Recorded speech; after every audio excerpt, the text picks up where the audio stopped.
যুক্তরাষ্ট্রের শক্তিশালী টর্নেডোর তাণ্ডব, মধ্য পশ্চিম ও দক্ষিণাঞ্চলের রাজ্যগুলোতে লণ্ডভণ্ড অবস্থা। বিভিন্ন গণমাধ্যমের তথ্য অনুযায়ী এখন পর্যন্ত অন্তত 27 জনের মৃত্যু হয়েছে। শনিবার রাতে কেন্টাকির গভর্নর এন্ডি বেশিয়ার এই ঝড়কে মৌসুমের সবচেয়ে ভয়ঙ্কর ঝড় হিসেবে উল্লেখ করে জানান, এই অঙ্গরাজ্যে এখন পর্যন্ত 18 জন নিহত হওয়ার খবর পাওয়া গেছে। সংখ্যাটা আরও বাড়তে পারে।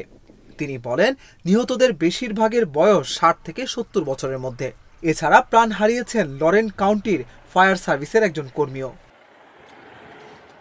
অন্যদিকে মিজোরির সেন্ট লুইস এলাকাতেও ভয়াবহ পরিস্থিতি।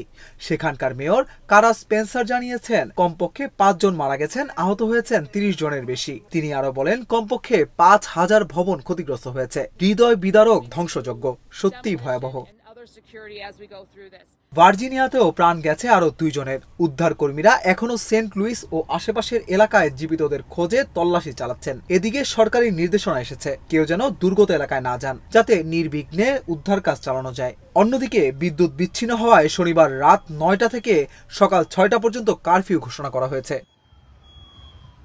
ভয়ঙ্কর এক রাত কাটালো যুক্তরাষ্ট্রের হাজারো পরিবার। যাদের ঘর নেই, প্রিয়জন হারিয়েছেন, তাদের জন্য এই ক্ষতি শুধু সংখ্যা নয়, এক একটা জীবনের গল্প।